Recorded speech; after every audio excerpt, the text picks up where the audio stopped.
박장범 후보자는 경제학과를 졸업했는데 네. 기자가 된 이유가 뭡니까? 일단 고등학교 때부터 기자가 되길 원했습니다. 고등학교 때부터. 네. KBS 20기인가요? 네, 공채 20기입니다. 1994년. 네. 롤 모델은 누구였습니까? 특별한 롤 모델은 없었어요. 고등학교 때부터 기자가 되려고 했으면 뭐 생각한 사람이 없어요? 네, 특별한 롤 모델은 없었습니다. 그러면 박장범 후보자는 후배 기자들에게 롤 모델이 될 수 있습니까? 그건 뭐 제가 자신 있게 말할 수는 없습니다. 94년에 입사인데 91년에 입사한 KBS 보도본부 18기, 19기, 20기 거기는 선배죠. 18, 19기는 선배, 20기는 동기, 그리고 50기까지 거의 30년 후배까지 한 기도 빼놓지 않고 전부 박장범은 안 된다 이렇게 릴레이 성명을 냈어요. 이게 뼈 아프지 않습니까? 네, 그분들 성명을 다 읽었습니다. 뼈 아프지 않습니까? 아무튼 잘 새겨들을 말이 많다고 생각합니다. 성명의 그 공통분 핵심은 뉴스도 망치고 KBS도 망칠 사람이다 이렇게 규정하는데 인정하지 않으시겠죠? 동의하지 않습니다. 29기 후배들 성명을 한번 제가 들려드리겠습니다. 보도본부 구성원들이 먼저 반대의 목소리를 내게 된 것은 그를 이미 알고 있기 때문이다.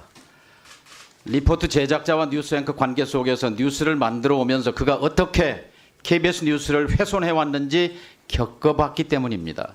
KBS 뉴스 진행자로서도 결격인 그가 KBS를 이끄는 리더가 되는 것은 부적절합니다. KBS를 망가뜨리는 데 일조한 그가 이제 공영방송 KBS를 더 큰 수렁에 빠뜨릴 수 있을 것이라는 위기감의 발로입니다. KBS 사장은 KBS 얼굴입니까? KBS를 대표하는 얼굴 중에 하나죠. 얼굴이지요. 보도본부 32기 33명의 취재기자와 촬영기자들은 이렇게 성명합니다. 박근혜 정권 때 사회부장이었던 후보자는 최순실 사건과 관련해 관련 기사들을 애써 외면하고 박근혜 최순실 게이트를 비호하고 은폐하는 데 앞장섰다. 인정하십니까? 인정하지 않습니다. 그랬던 박장범이 KBS 사장이라니 가당키나 한 일인가? 보도본부 42기 후배들입니다. 10년차 기자인데요. 권력에 질문하지 못하는 기자는 기자가 아니다.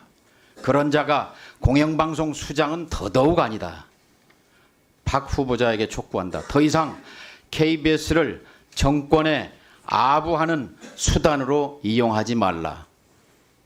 후배들의 이 뼈아픈 질문에 대해 반성하지 않습니까?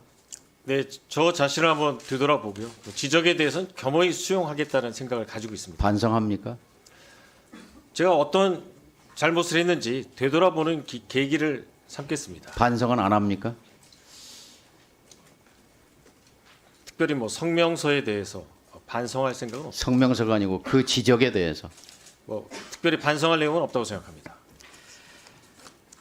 만일 대통령을 인터뷰하는 기자가 이렇게 질문한다면 대통령이 야당과 소통하지 않는다. 그래서 야당은 대통령을 독재자라고 부른다. 어떻게 생각하십니까? 이런 질문을 한다면 이것은 기자의 질문으로서 적절한 것입니까? 아닙니까? 제가 이제 할 수 있습니까? 후배 기자가 한 프로그램에 대해서 평가하긴 뭐하지만요. 아니 저라면 그렇게 문재인 기자가 전 질문한다면 대통령을 기자가 할 향해서 수 있는 질문인가요? 아닌가요? 저라면 문재인 전 대통령 향해서 독재자란 표현을 쓰지 않습니다. 문재인 정부 시절에 문 대통령과 신년 인터뷰한 같은 KBS 보도본부 출신 송현정 기자의 인터뷰 질문입니다. 대통령이 많이 불편했을 것입니다만 권력에 질문하지 않는 자는 기자가 아니다라는 후배들 성명에 부합하는 질문입니다. 후보자는 윤 대통령에 대해서 조만한 파우치에 대해서 질문했습니다.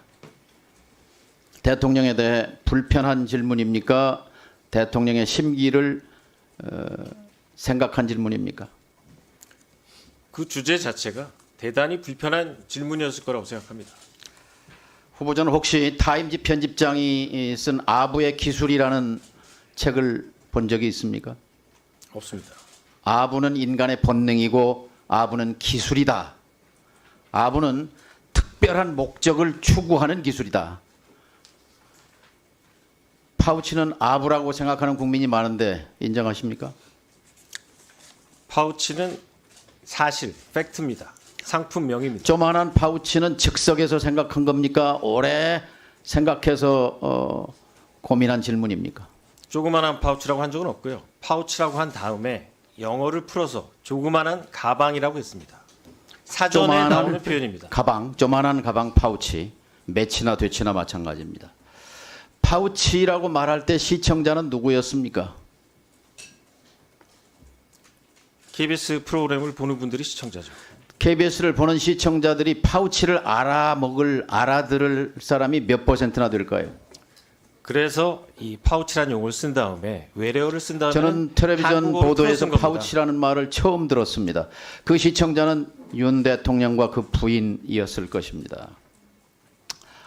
디올백을 디올백이라고 부르지 못하고 조만한 파우치라고 부른 후보자의 심정은 아버지를 아버지라고 부르지 못한 홍길동의 심정 같은 것 아니었습니까? 위원님, 저는 백이라는 표현도 수차례 사용했습니다. 기자 지망생들에게 필독서가 있어요. 저널리즘의 기본 원리라고 하는 빌 코바치의 책입니다. 혹시 본 적 있습니까? 없습니다.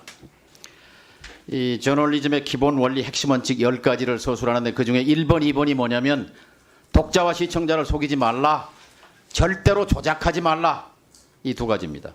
디올백을 조만한 파우치라고 돌려 말한 것은 명백히 시청자를 속인 것입니다. 조작한 것입니다. 인정하십니까? 기자한테 제일 중요한 거는 팩트 파인딩이고요. 그 공식 명칭은 디올 파우치입니다. 사실과 다른 박장범 부분이 있다면 후보자는 사과를 언론인 하겠습니다. 맞습니까? 저널리스트 맞습니까? 네, 맞습니다. 저널리즘의 어원을 아십니까? 대 선배님께서 말씀해 주시면 경청하겠습니다. 생각해 본 적이 없습니까? 저널리즘의 어원에 대해서 라틴어로 들어본 적 없습니까? 저널리스트로 30년을 살아왔는데 저널리즘의 기원을 모른다는 건 이해가 안 됩니다. 모릅니까?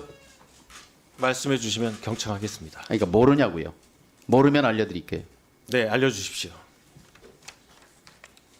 디우르나, D-I-U-R-N-A, 라틴어입니다. 매일매일 기록한다는 말이에요.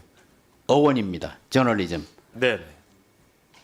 알고 싶은 욕망, 대중들의 욕망을 거기에 정보를 제공하기 위해서 가장 중요한 것이 정확성입니다. 정확한 단어입니다. 정확한 개념입니다. 조만한 파우치는 정확한 말이 아닙니다. BBC 가보셨습니까? 네. BBC 보도 준칙 핵심이 뭐예요? 공정성과 신뢰성이라고 알고 있습니다. 불편, 부당, 네. 객관 공정이죠. 위장 전입은 그렇게 명확하게 사과하면서 이 조만한 파우치에 대해서는 좀 시원하게 사과할 용이 없습니까? 위원님, 조그만한 파우치라고 한 적이 없고요. 파우치에 대해서. 파우치에 대해 사과할 용이 없어요? 사실관계가 틀렸으면 제가 사과합니다. 하지만 그 제품의 사과할 공식 이유는 세 가지입니다. 첫째, 권력에 대한 아부가 명백하기 때문입니다. 두 번째, KBS의 명예를 실추했기 때문입니다. 세 번째, 국민의 눈높이에 이것은 부정확한 표현입니다. 국민은 파우치를 모릅니다. 네, 의원님 말씀과 지적 잘 새겨 듣겠습니다. 사과하시는 게 좋을 것 같습니다.